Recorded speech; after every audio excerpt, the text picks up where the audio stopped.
Wait. Hi, guys, and welcome back to another episode of the Green Dragon Podcast. I'm your host, Aiden.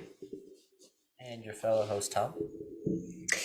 And Jake, I think it might be hopping on a little bit later. I know he had some stuff going on tonight, so we might get Jake's presence. It's a week after Thanksgiving, Some of us are still recovering. I'm still recovering. I feel like I probably could, you use about 5 pounds of weight loss right about now. Uh, but it was a good Thanksgiving. It was good to be. I went back home and visited everybody, and we got to do the live podcast last week. So if you haven't listened to that, go listen to it. Me and Jake were in the same room back in the great state of Illinois. And yeah, it was a good time. We talked about the origins of Thanksgiving. I think it was a really good podcast. We talked about health. We talked about why you should drink. I mean, if you're interested, I think you should go listen to it. Um, Especially around the holidays. I know that you have your wide, options of booze, and as Tom pointed out, you probably shouldn't be drinking beer, and you should probably be leaning towards other things. So if you want our personal recommendations, not medical recommendations at all, go listen to our last podcast. But today, um, I think we're gonna talk a little bit about some current news. We didn't really plan a main topic for today, but me and Tom were talking before, and I think we've decided on somewhat of a direction for this podcast, which is probably a good thing because we could be all over the place. Um, so yeah, I'm excited about that. One of the things that I especially wanted to talk about today, I was thinking about this a lot over Thanksgiving, and I was thinking about, the idea of Thanksgiving and giving thanks to God for all the things we have. And one of the things in the news this past week that really has I've been following and is somewhat kind of hits home for me a little bit because I was there at one point. Um, is the situation going on in China right now, where uh, the Chinese government has over at least over the past, I mean, since the beginning of COVID, really, they've had this zero COVID case policy where essentially if you get COVID, they literally lock you up in like a concentration camp. I mean, this is no joke. They've kept their majority of their population. I mean, this is a massive population locked inside for the past 2 years. Very minimal outside activity. um, I mean, there was a video that was circulating this past week where literally they were welding the doors shut to an apartment complex so people wouldn't leave their houses. And this is kind of in the midst of like very very widespread protests in China now because the citizens are just fed up with the CCP, and it seems to be more clear than ever for the rest of the world and the citizens that this zero COVID policy probably doesn't have to do with anything to do with COVID itself, but really is just control of the government. And so it's extremely sad to see. I think we'll talk about it in a little bit, but the thing that struck me about it was, wow, like I have a lot to be thankful for as an American citizen. The fact that my government can't say you need to stay inside, and if you don't, you're gonna, or if you get COVID, we're gonna take you, we're gonna send you away to basically a concentration camp until you get better, and then you might be able to come back home. I mean, that's crazy. At least in my mind, that's crazy. There's probably some people here in the U.S. that think that's a great idea, but for those people, I say go to China and embrace it, I guess, um, because I don't want any of it here. And so that was something that struck me in the last week, and so a lot to be thankful for, and one of my favorite things to do on Thanksgiving is just really like be a little bit mindful of all the things I have to be thankful for. And this year especially, I sat down and was mindful of all the things I have to be thankful for as an American citizen. And it got me thinking. It got me thinking. Why is it that there's been just such a degradation, just a complete degradation of human or humans' ability to um to embrace freedom. I mean, it seems kind of crazy. I mean, and until it seems like until freedom is pushed to the breaking point where all your humanity is kind of stripped away, and like cases like in China right now, um, it seems like freedom isn't valued at all, or individual freedom and individual rights, and so it got me thinking about that. Got me thinking about the revolution and why why people started coming to America. Um, and that got me thinking, so you've got the two extremes of it. You've got the extreme of totalitarianism in the government, and then you got the extreme of what we're seeing in just the individuals, where we've pushed freedom to this point where it's not even freedom anymore. It's we think by what we're doing, we think what we're doing is making us more free, quote unquote, but in reality it's just pushing us further and further and further towards even more government overreach. And we're seeing that especially with the gender ideologies and the gender movements, I think. And so that was something that was on my mind this past week. And then I saw this great clip from Jordan Peterson, and I think it summed it up perfectly. And it's actually from Jordan Peterson's Exodus series, which is now on Daily Wire Plus. So if you're interested in that, it's a great. I think I'm really excited. I'll probably I haven't signed up for Daily Wire Plus yet, but this might actually push me to go sign up for Daily Wire Plus, because I love Jordan Peterson. I think he has a lot of great, amazing, just I mean, just thoughts that really make you sit there and think. I don't know about you, Tom, but I feel like Jordan Peterson's like the greatest thinker of at least our generation, if not the last 200, 300 years. I mean, it's just some of the thoughts that come out of his head are just profound and beautiful, and it's amazing. Oh yeah, for sure. It seems like he is able to synthesize or to simplify really complex ideas into simple terms, but still Hmm. give you all the meaning behind that complicated idea. So it's just yeah. Yeah, yeah, exactly. Yeah, I think he's just, and some of the stuff he says, he says a lot of things in simple. It breaks down really simply, and then it's almost so simple sometimes that you have to go back and you have to listen to it again, because it's so profound.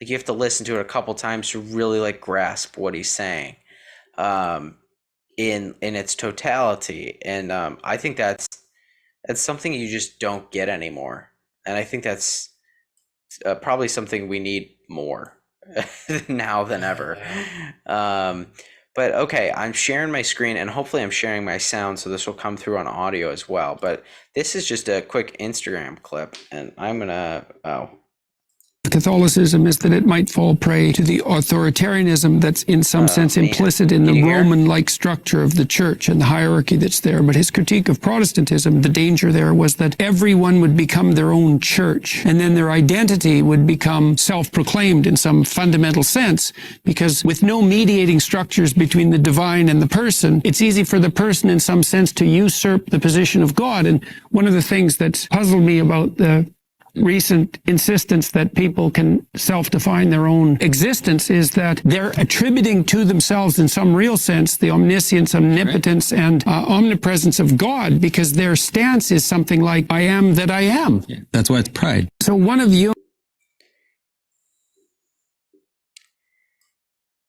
So good. I know. For whatever reason, I couldn't hear, but that's okay. I know exactly. I know exactly what he was saying, so it's perfectly fine. But yeah, there was a couple things that struck me there, and one was the Jung's criticism of both Catholicism and Protestantism, which I think are relevant not only in a religious or context, but also just a general context in the light of kind of humanity, and he kind of got to that towards the end. But I think it's fascinating that Jung identified two of the major flaws, and that is when you have a system that has this kind of he described it as kind of like this Roman structure of leadership, of kind of this hierarchical leadership structure. There's a lot of opportunity for corruption within, I think.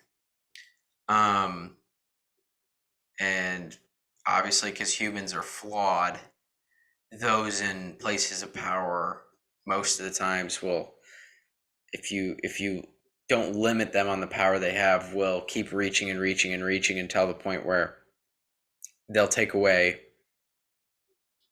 all the freedoms of the people they're supposed to be looking out for. And that's what we see in, I think, our governments today, not only in the US, but in the world as a whole. And then the other thing that I thought was interesting was that if you go to the complete polar opposite and you take away any sort of structure, you basically get a free for all where people are just kind of defining what good, bad, and evil and all this stuff is, right? And I think that's where we're kind of at, especially in America. It's kind of this weird, like, it's a really weird paradigm, because it's like you've got on one end complete government overreach, but at the same time you have people, and this might be part of the, I guess, the indoctrination of this generation that's so focused on self-identity and defining themselves, because they've lost all their personal freedom. So now they're grasping for any sort of control of freedom, and they're trying to make themselves kind of like a god in a sense. It seems really interesting. I don't know. What are your thoughts on this, Tom? Well, I think that's exactly what's happening. I read Machiavelli's Prince in school, and the main theme he had in there was deception and control in order to become the prince or the ruler. And it all had to do with destroying structure. He was talking about like fundamental truths that people normally accept. If you try to erode those away, then you can take power over them and then control them in the ways that you see fit. So it's really interesting that right now, like predominantly the left has really, really corrupt leaders, and then all their followers are also disregarding all of the truth. So then when they look at the leaders, that's what they get as their truth. So they're just like minions almost of what the authoritarian, I guess you could call them leaders, for lack of a better term, are telling them. So they are willing to give up the true freedom they have, which is grounded in true fundamental reality, to grasp at whatever the leaders are supposed to give to them. But in reality, they're just grasping at like the straws and stuff that the leaders say they can give to them, because what the leaders really want is to proclaim their own truth. They want to be, like Peterson said, God. And if they can proclaim themselves as God to enough people, and people say to them, then that's like that self-fulfilling prophecy they're trying to live.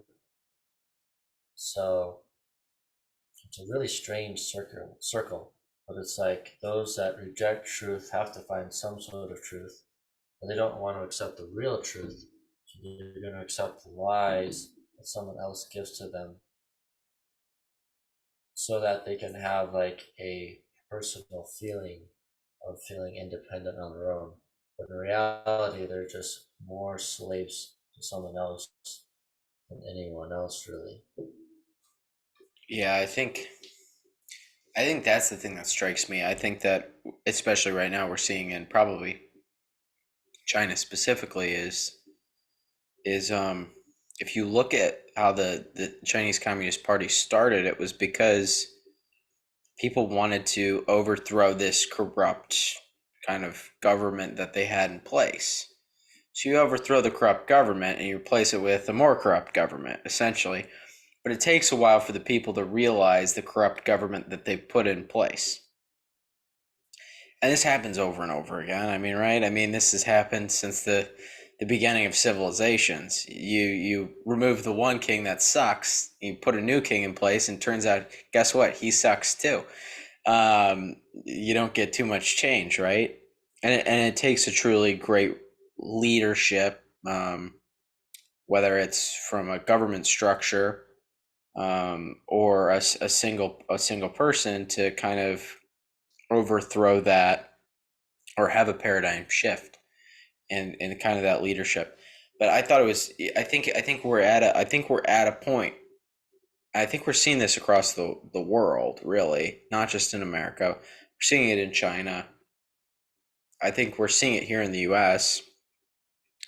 I think we're seeing it in places like Brazil, even though it's not talked about. You know, the people there aren't happy with the presidential elections. They don't feel like that those were fair, and they had the fair elections. They had the largest protest they've ever had because they feel like the person that was elected president isn't their president, or the one the majority of the population did vote for. So I think you're finally getting to the point where people are fed up and they're tired of these tyrannical governments, that lie under the guise of democracy. The Chinese Communist Party likes to think of themselves as a pseudo democracy. We like to think of ourselves in the U.S. as democracy. I don't know how much of that is actually true. It's true to a certain extent, but is it the democracy that our founding fathers, or the republic our founding fathers, kind of fought for? I don't know if that's the case. So I think it takes kind of like the uprising, the overthrow of these, or the people to say, enough's enough. And that's what it took back at the beginning of the American Revolution. Enough's enough. The crazy thing is they literally stood up to the greatest superpower on the face of this earth because they felt like they weren't being treated fairly. And that's an amazing thing. So if that was possible, anything's possible. People just need to wake up. And I think people are. I think people are just sick and tired of being. I think COVID really was the turning point. I think people realized the situation they were in. And it was like nothing we'd ever seen before on a global scale, where governments all of a sudden decided it was time to show their true colors as far as how they act, and the measures they're willing to take to keep a population under control. And the majority of people don't like it. And so I think now more than ever we're going to start to see a massive shift. But yeah, I think it's kind of interesting to see kind of the collision of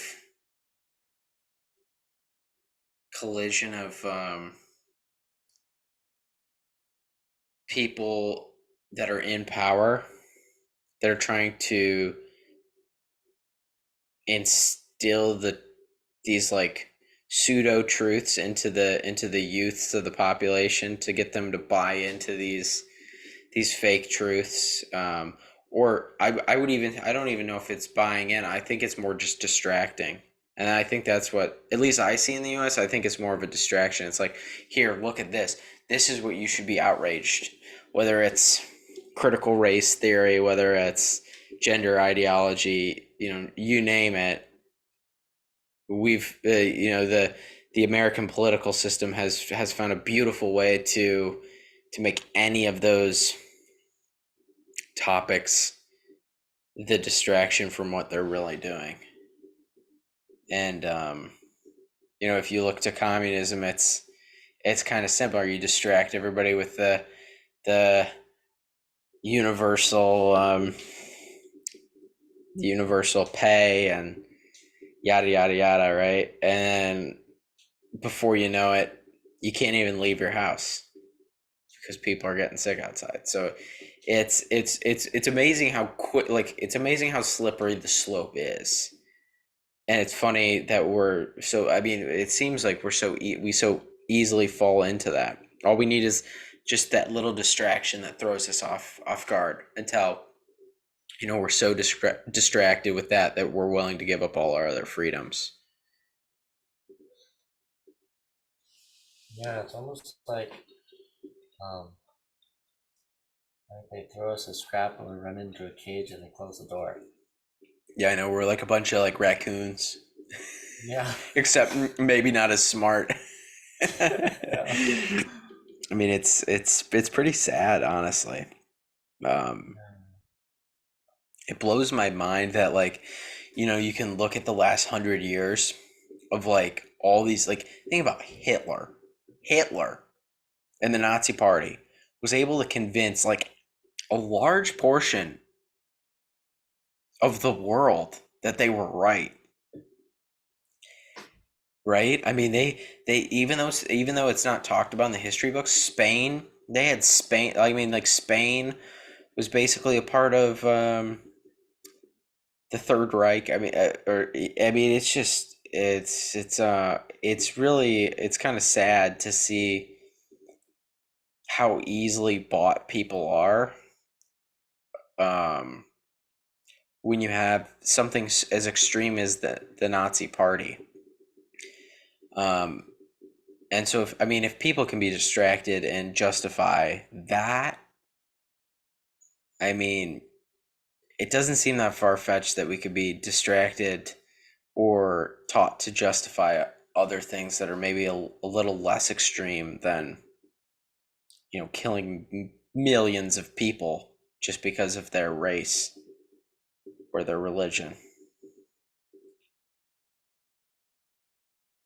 Yeah. Mind blowing. It's it's so it's so strange and interesting to think that minds can be corrupted so quickly and easily by distraction. Mm-hmm. It must. I don't know why it happens so easily, but it seems like a lot of what these bad governments and of today and history do is they somehow weaponize morality for their own advantage. This is something Peterson's talked about. He said that for a while the right was always attacked, and we took responsibility. We're like, oh, did we actually do something wrong? Instead of saying, no, you need to prove your point. What did we actually do wrong? And with um, just like Hitler and other people, they seem like what they did is they show people that there's fundamental wants of wanting to be with somebody and to be part of something. So if you can be with everybody as a part of something big, that seems exciting. I think that's like a lot to do with the gender ideology stuff going on right now.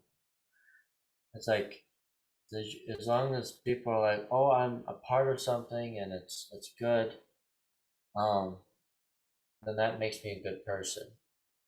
Rather than understanding that what actually makes a good person is doing a good action with a good intent. And and that comes from seeing the beauty of life and wanting to give to that. It's like God is life, and He gives us the ability to share into His life. And the way to respond to that is by also promoting life. So with like these really bad like movements, it all has to do, I think, with this fundamental want to be accepted, which comes back to the fundamental want of being loved, but they misconstrue what actual acceptance and love means. So I wonder if that's what causes people to just go so headlong into like corruption at the level that they do. I think that's definitely a main component of it. I mean, look at the last, let's just say 100 years, right? And one of the main themes that we've seen is the removal of not even just Christianity, but any sort of religious structure from society. Now, what does religious structure offer, right? It offers meaning in life. It offers a moral compass. Um, and when I say meaning, it offers us as human beings kind of the answer to the big question, why are we here and what are we made to do, which is essentially, you know, who who's the greater being out there that loves us and put us here. And so if we're able to answer those questions and fulfill those questions through religion, then there's no need to look inward into our broken selves that will never be able to fulfill that, or externally to other human beings they'll never be able to fulfill that, because at the end of the day we're all the same as human beings. We're all broken. There's something, fundamentally, I don't want to say wrong, but there's something fundamental that's broken within each of us, right? And so I think the interesting thing about the last 100 years, at least, is that because of this removal of religion, especially Christianity, within our cultures, we've removed all meaning from life. So then we have to create these alternate, like, kind of meanings, realities, all whatever you want to call it, just to make us feel like we belong somewhere, that we're a part of something. And that's why, like, communism really is one of the greatest threats to humanity, is because it's supposed to be a replacement to religion. It's supposed to offer that meaning that we're all seeking, but it does it in a way that completely is degrade. It doesn't make the human person feel loved at all.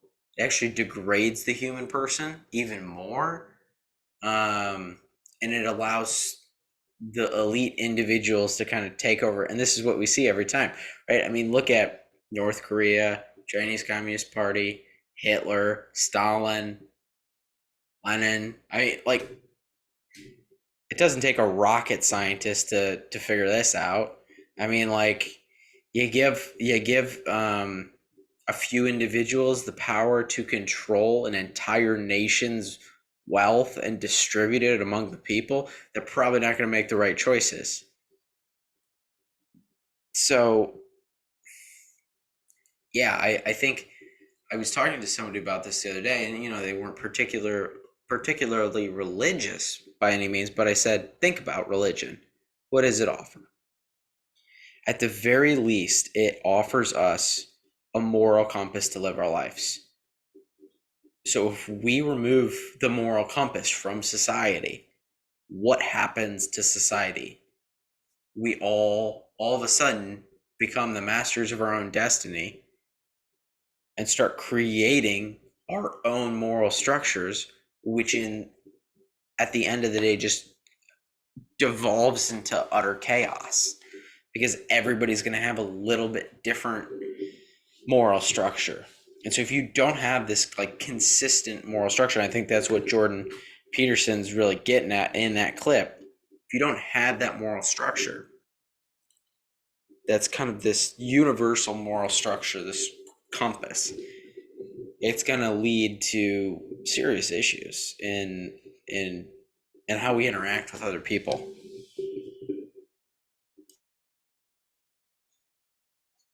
well said, Aiden.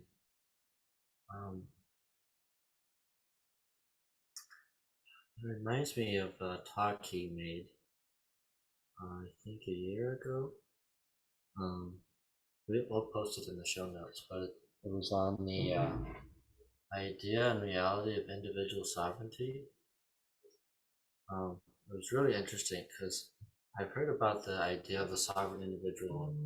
I was a little confused at what that meant, but he was talking about how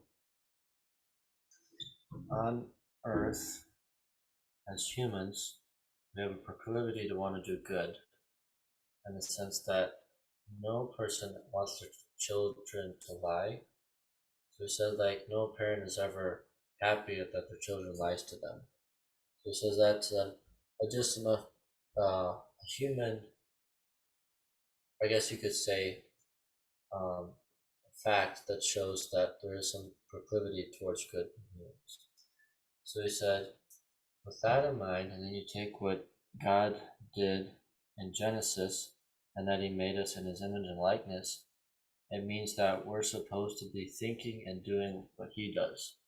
And God is good and he creates good. We said that if you think about our own lives in that context, then we're supposed to do the most good that we can. So he said that since every person is different and every person is capable of doing different types of good, each person needs to have the self-responsibility to see where they can do the most good. And what happens when you have an overly strict authoritarian structure, it limits the good a person can do. So then each person can't live out their fullest life because they're limited by an external force that isn't omnipresent, omniscient, and omnipotent, which is God. Because since God knows all things, can do all things, he's capable of directing all people.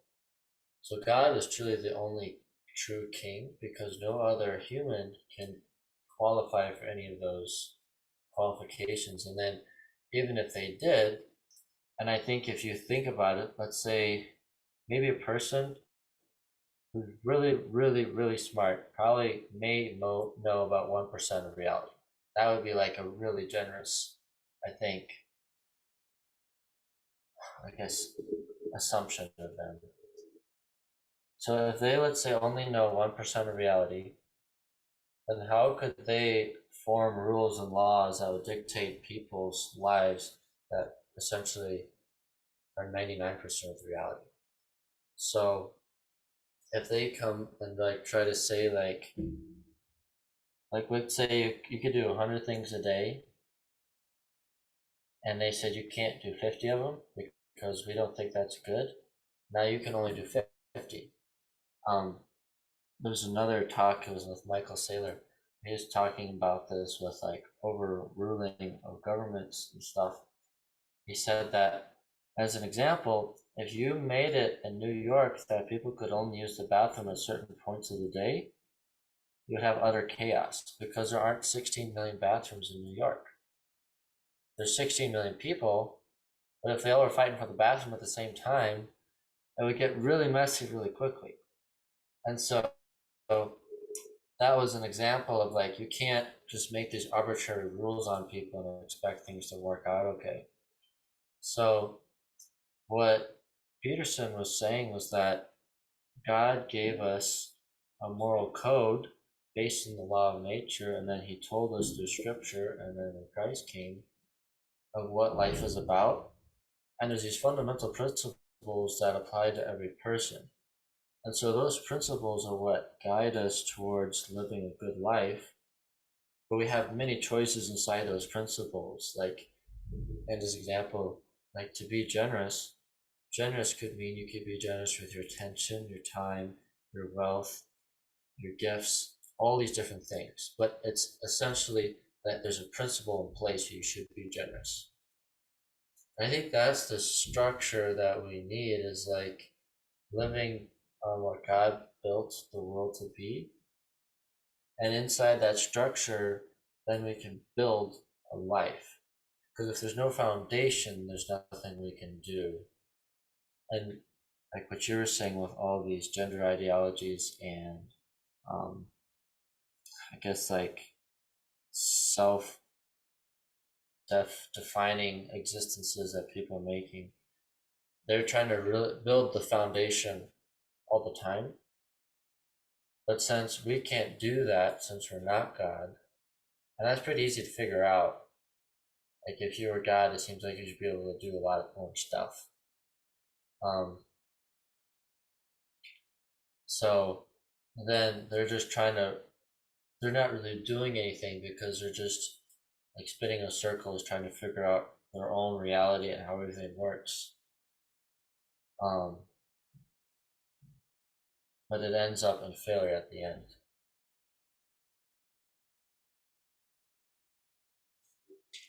Yeah, very well said. I mean, I think one of the important things that religion and definitely Christianity teaches us is that, like, as a as human beings, we're broken. It'll never be, nothing we will ever do will be perfect. And the answer to that is that we should look to God for that fulfillment, that completion of who we are, what we're trying to be.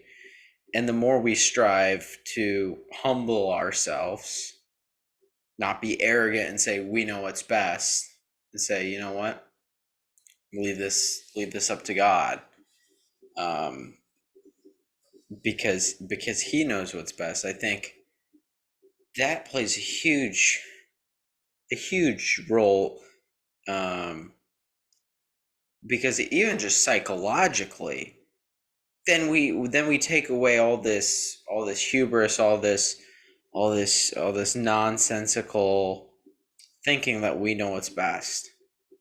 And you were talking about that example of, if everybody had to go to the bathroom in New York, just real life example. Think about what happened during COVID, right? Think about what happened during COVID when our government literally told us, stay inside for 2 weeks.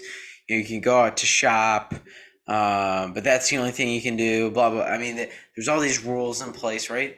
What happened? It was utter chaos. If you went and tried to go to the grocery store in that first day because they told you, they didn't know anything, but here they are telling you, go stock up on your food. We don't know when the shelves are going to be stocked again, but I don't know if you remember that first week, but it was so fear driven. I mean, like, and even our leaders were leading. They were leading us with fear. And I think that's something to be. I mean, something important to think about. Because the idea of religion, the idea of Christianity is that you should have no fear because God has you taken care of. So God isn't a leader that leads with fear. He's a leader that leads on strength, hope, trust, faith, all these things. And so we shouldn't be fearful following God, right? But it points perfectly to your example about New York and everybody going to the bathroom. I mean, these leaders that we have, they don't know anything. They know maybe, if we're lucky, 1% of reality.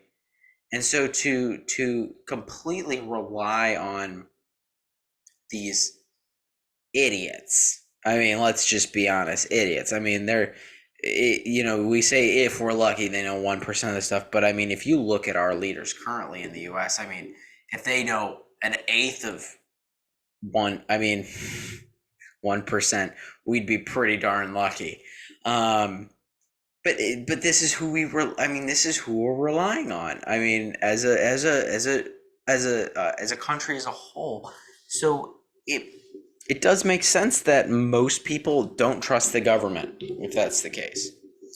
But where do you look other than yourself? Who do you look to trust in? And I think that's where religion plays the big role. Because it gives you something to trust, to believe in, to have faith in. Because if there's one thing that you can be promised in life, is you'll be disappointed if you rely completely on other people, especially our leaders. So you'll never find total fulfillment from those people. You have to look somewhere else. It's somewhere else, right? And so that's really interesting, because kind of the story of man, or the story, I shouldn't say the story of man, the story of civilization is this constant, like, search for a leader that is capable of leading, not only leading, but it can kind of fulfill this role as God, over the course of time. But there's never been a leader, no matter how great. If you read the Bible, the story of King David, and King David was a great king, but he still had his flaws. And so the story of King David is the perfect example, whether you believe in it or not, is the perfect example of a leader that is a great leader, but still King David knew he had to rely on God as a leader for help and assistance. And so it's one of those things. We as humans have to recognize our own brokenness before we can kind of progress. And we're just not at a point right now where I think we like to accept that. I think most of that has to do with our own pride and arrogance, and that we're the most advanced that we've ever been. And so I think that plays a detrimental role in kind of this destruction of society that we're seeing currently. And if you look to the founding fathers, right? I mean, they understood the importance of having God as an integral part of our country. I mean, it's everywhere you look, right? It's on, if you look at a quarter, it says, "In God we trust," for a reason. It's not just some fun little slogan that they decided to throw in there because they thought it'd be cool. And there's a reason it's still on there. I know. I remember. I think it was during the Obama administration they tried to take that off our currency. I think the cool thing about having it in our currency is that we shouldn't trust on money. We shouldn't rely on the government. We should rely on God. And I think that's something that's completely forgotten. If you ask,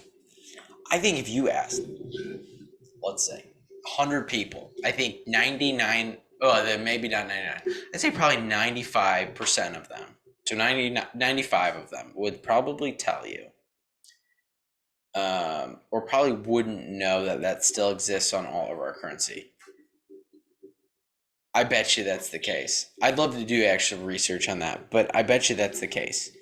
Like if you gave them like a quiz and you gave them like a couple things that, like, okay, this is on currency and this isn't, I bet they would get that wrong. And there's a reason for that. And there's a reason we are where we are right now. And I think that's a pretty telling.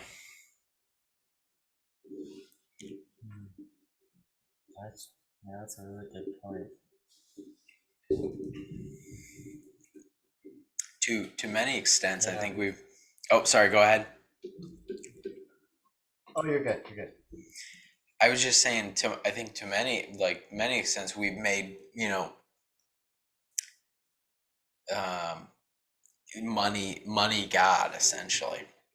And I think that's the danger of. I think that could be an argument for a danger of capitalism to a certain extent, but also of any other. I mean, it doesn't really matter what kind of economic or government structure you have. You always have the danger that money becomes God. I mean, you look at the Chinese, they're communist. I'm sure that's probably one of their greatest flaws.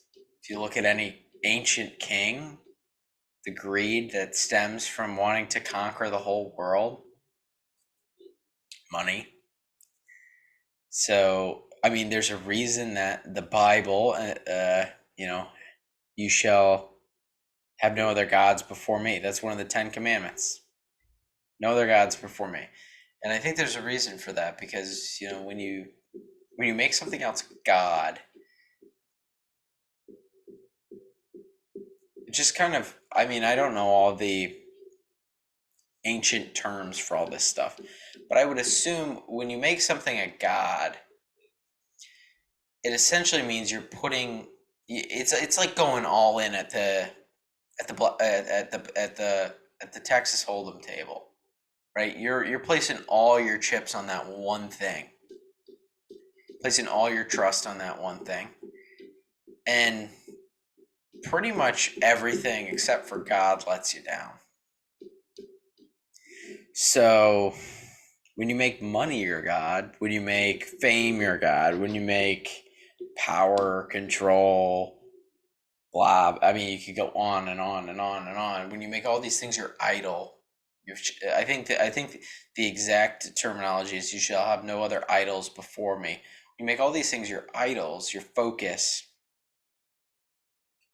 you completely lose sight of like the direction. And that's always been, I mean, if this isn't a new thing, I mean, you look to, I mean, the reason, I think the reason in the Bible, God, you know, had the great flood, right, is because he saw that people had essentially fallen, had kind of just fallen into all these devices, and society had fallen apart. So he brought the great flood, and he left Noah, the last kind of representation of the last good man standing, the last man with moral standing, to repopulate the earth. And there's a lesson to be learned there. Yeah. And if you look, I think I talked about this a little bit in the last podcast. I watched that Netflix original with Graham Hancock called The Ancient Apocalypse. If you look at the majority of ancient stories, the Sumerians, the Incas, or sorry, the Mayans,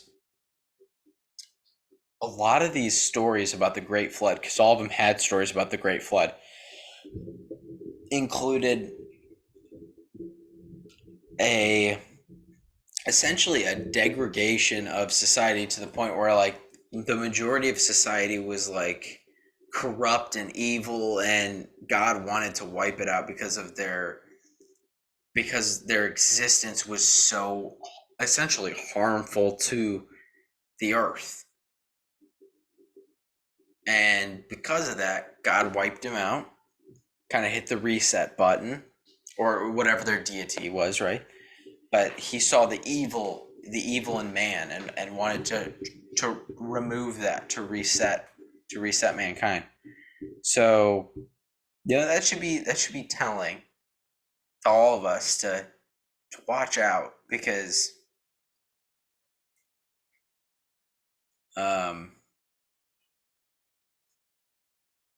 you know, I think there's a reason that was written in our past. It was a warning to. It was kind of a you know, while it comes across as a fable or a tale or a story, and most of our cultures, it's really a warning that humans really don't know. We're just here. We're here, and we really don't know what's going on. And we like to think we know what's going on, but we really don't. And so that we should be humbled by that to a certain extent, and we shouldn't be so arrogant to believe that we know everything and we can control everything. And yeah.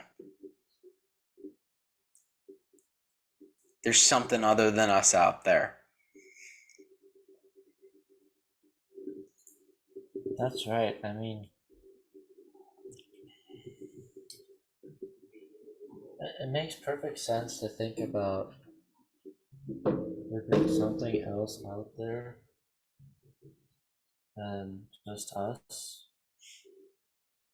Like if you think about just cause and effect, then there has to be something that puts everything in motion. But he himself must already be in motion to do that.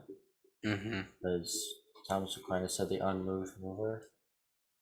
So he's capable of putting everything in motion. So, like, there's so much history and evidence pointing towards structure and God being the center of that structure, that if you try to bend away from that, you'll inevitably end up in a chaotic life because there's nothing holding anything together. It's kind of like if you have a wheel and you miss your hub, everything's just going to fall apart really quick. You're not going to get very far. So like the wheel of time is God being the center, can keep moving forward. But if we try to eliminate God from that wheel, it's just going to end up in what we see now, just like endless corruption and tyranny, and it's like an attack on life from all fronts. But at the same time, I think it's really interesting that when Christ or God destroyed the world with the flood, he said afterwards that he would not do that to earth again. It's interesting too that he gave us the rainbow as a sign for that, of his covenant. And now the pride people try to take that away from us. They try to take the rainbow away, which was God's covenant of love for us, which is really, really messed up. I'm not happy about that. I mean, light and all the spectrums of light is the way that we see the world. Like, light is the way we can see. And the spectrums of light is what allows us to see different parts of reality, to see how beautiful everything really is. An example, like just like when we went from black and white TV to color TV, it was a huge like industry revolution because everyone was like, whoa, like everything's so much more exciting. And it's supposed to be because it makes everything that more interesting with color.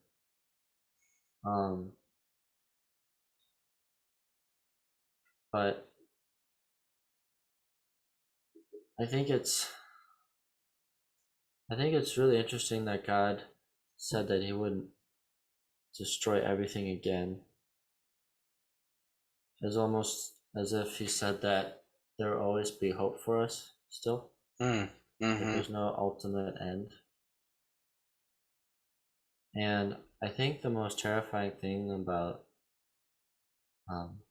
just politicians and seems like everyone who just swallows up these lies is that their whole life is just right, like this earthly life. And that's like the most terrifying thing to think about. Because if there's nothing after this, then that would be ultimately scary. But like every civilization has thought that there is an afterlife in some form. And I think it's just flabbergasting that no one really thinks about that, who holds on to these like world dominating ideals.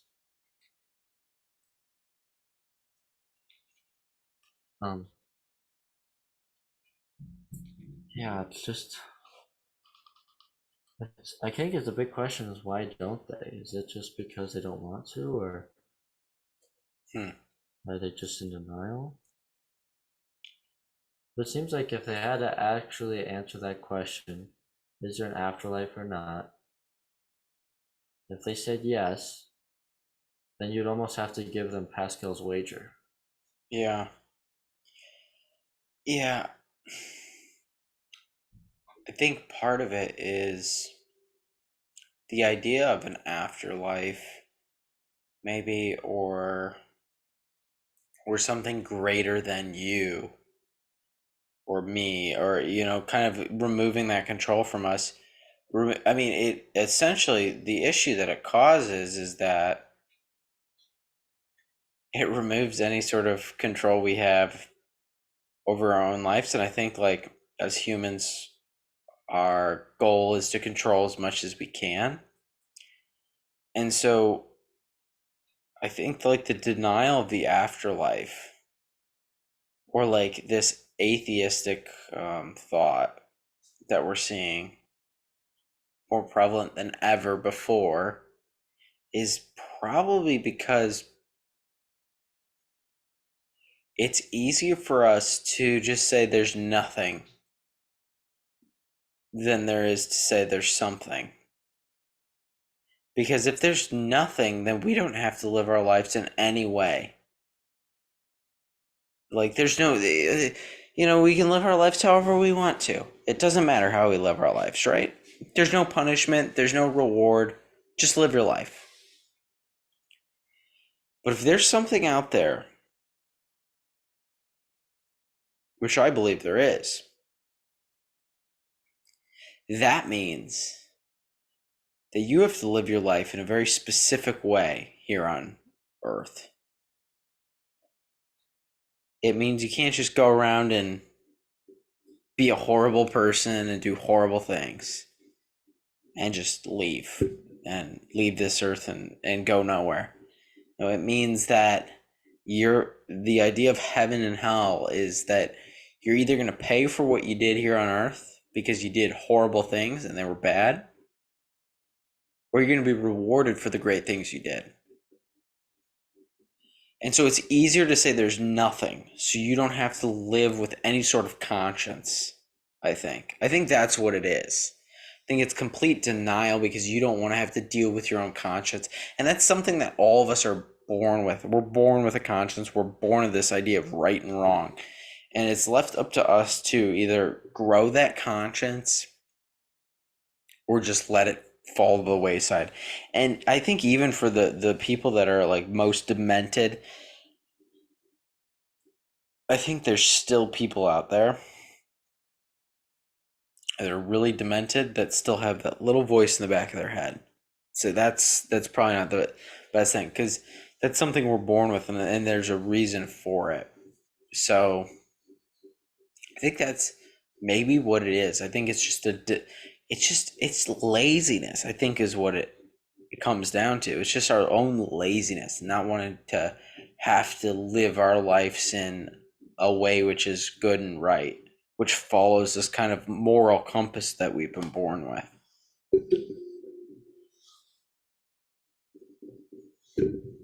Yeah, I like that, Aiden. I mean, laziness is such a hard vice to overcome.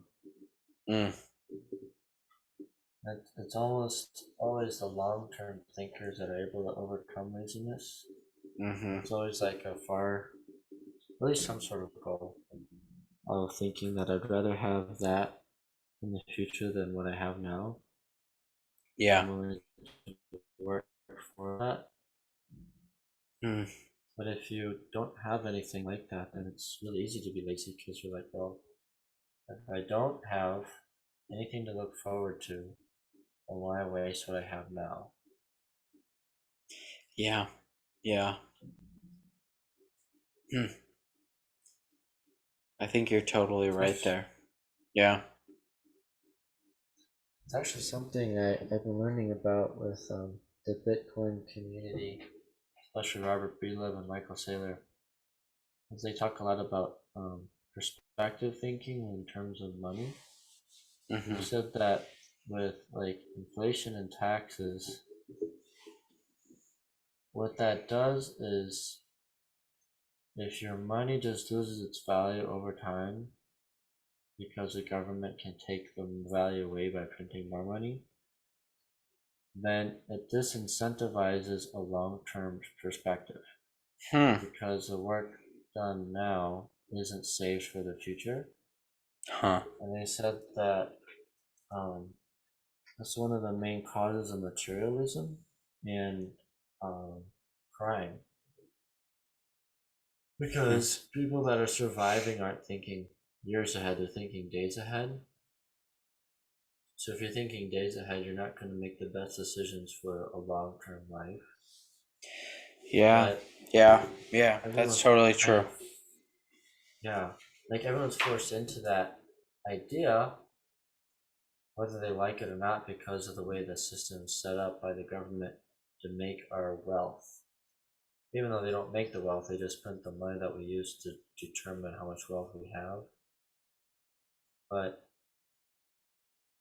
in a sense, then people are going to become very short-term thinkers in that system because they're just thinking about how do you just live life, like how do you buy food, how do you have a home, how do you have shelter, all these things. And if the government is trying to steal it away from you all the time, then you're not going to really be thinking about what is the best value and use of my time. How can I be a better person? You're not really thinking of those thoughts very often because you're just focused and centered on how do I just live to tomorrow. Hmm. Yeah, that's really interesting. And I feel like usually the ideas you have, like on what am I gonna have, um, or when you're focused on tomorrow rather than the future, it tends to be very self-centered or materialistic rather than being kind of this external focus. So yeah, I think that's really, and if you look at kind of, this is the thing that scares me, is that the further and further, the beauty of capitalism is you're able to create a really great life for yourself, right? The further and further we get away from that, the further we get closer to communism, and the individual person then becomes worried about, okay, what am I, instead of, how am I planning for my future, my kids' future, blah blah blah. It becomes a deal of, how am I putting food on the table tomorrow because I'm so strapped for cash. And as soon as you get there, you lose sight of everything else. There's no planning for the future. You're planning for tomorrow.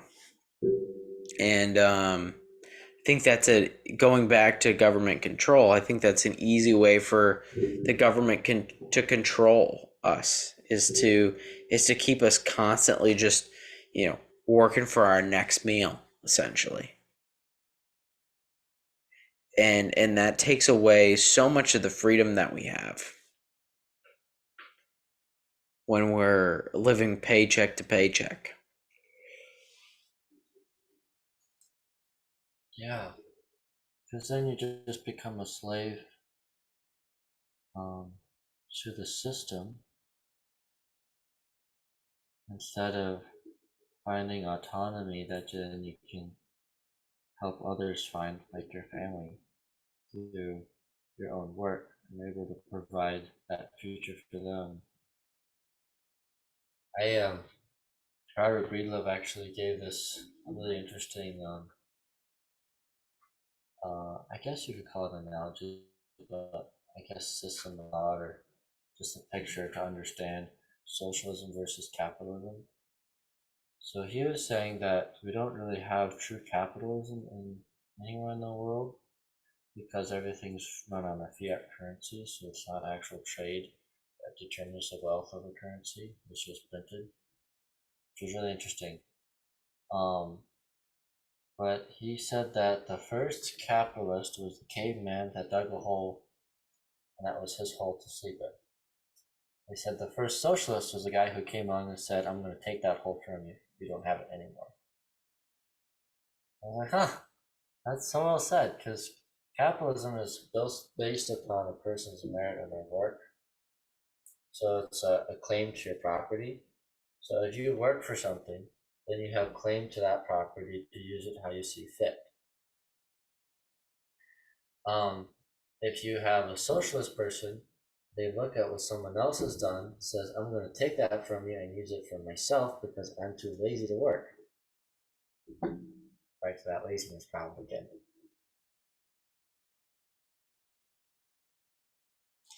Yeah. And just look at where we are right now. I mean, I would argue that's one of our biggest issues. That's, at least in America, it's we just don't want to work for anything, right? And yeah, it's unfortunate. I don't know.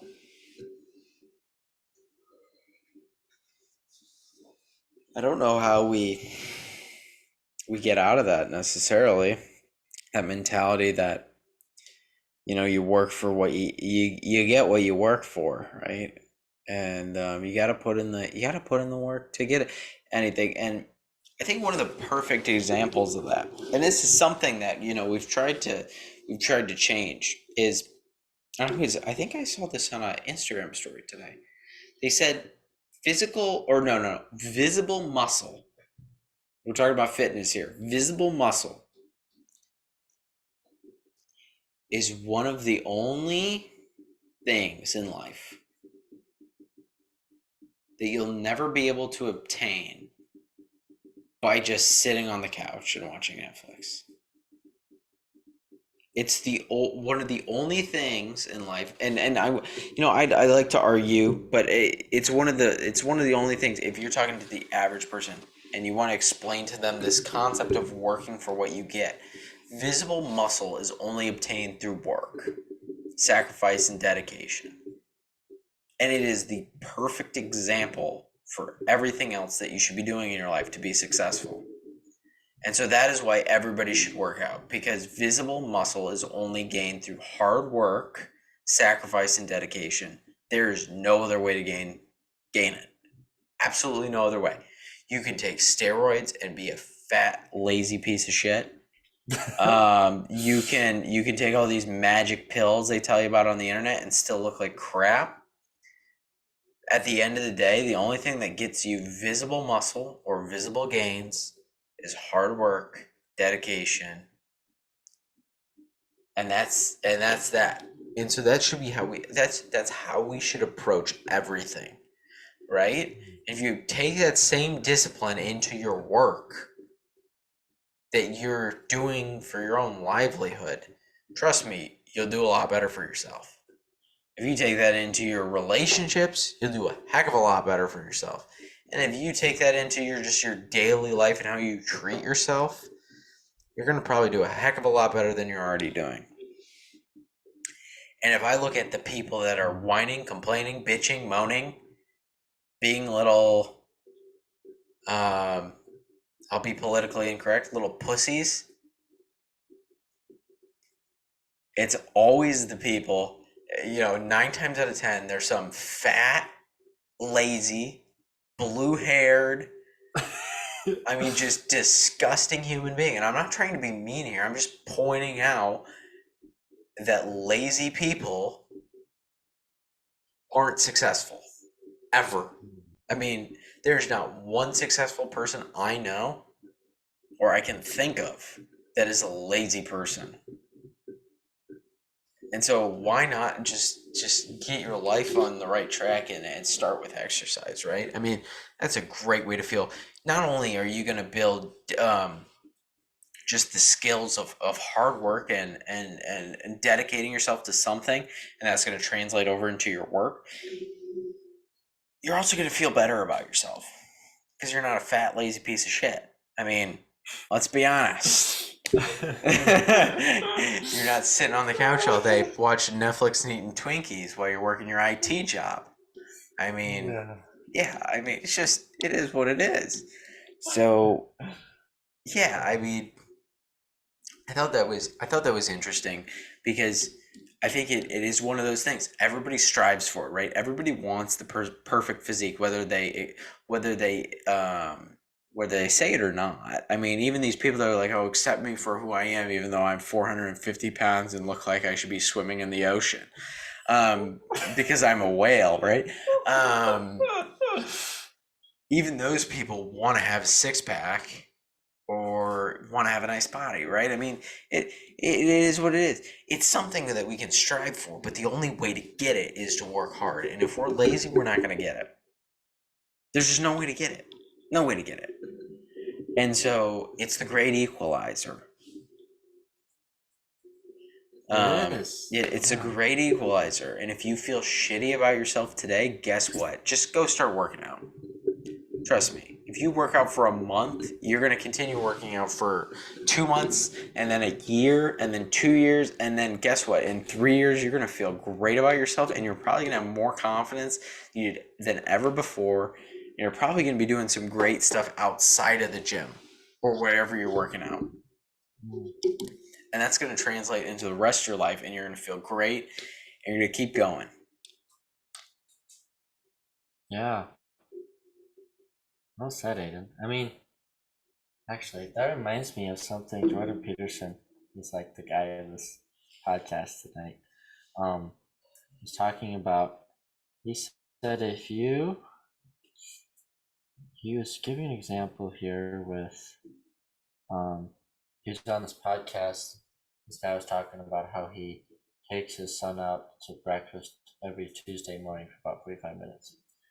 So the Jordan Peterson,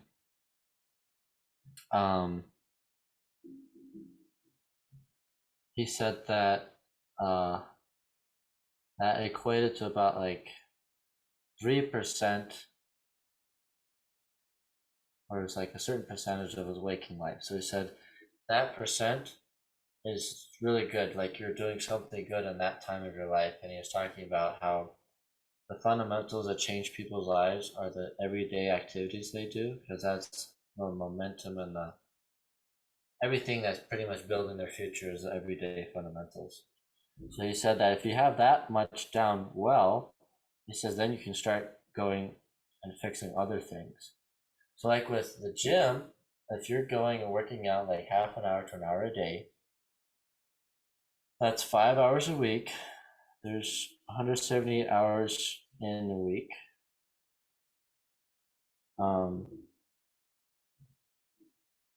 So that's roughly about 0.5% a week that you now have figured out. Like you're doing something good and productive in that time. And then you can increase that discipline into another area of life and make that better. And then you can do that again and again and again. And it's a process that can be continuously repeated and just magnify everything in your life just through that one form of discipline. So I'm 100% with you, Aiden. I mean, it's such a, it's like one of the best things just to get up, go to the gym, break some sweat, lift some weights, be disciplined while you're in there, and afterwards you just feel so much better, and your day is better, your confidence is lifted, you see yourself better, you see others as better, and it's just, yeah, it's no pain, no gain, as they say. Exactly. Yeah. There's a lot of translation there. So I think everybody should do it. Everybody should do it.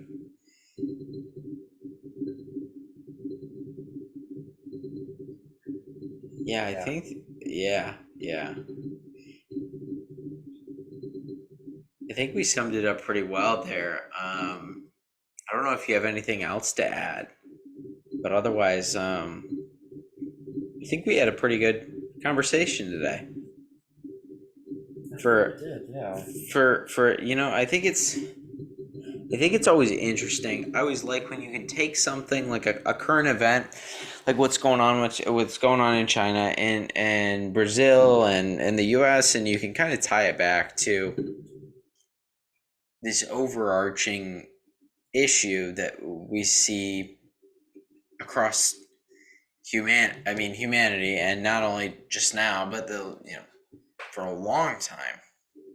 So that's what I always love doing is when we can find these topics that are not only meaningful 200 years ago, not only meaningful in a philosophical context, but very meaningful in the understanding of what's going on currently in our political and geopolitical climates, because we really ought to. We're doing ourselves a disfavor if we don't understand what's going on right now.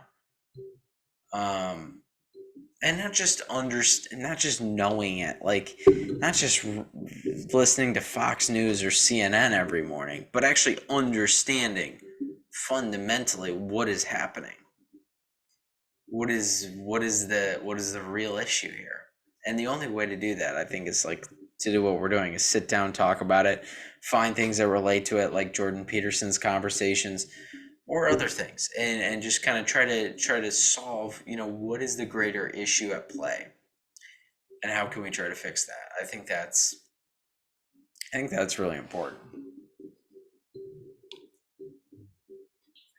That's so important.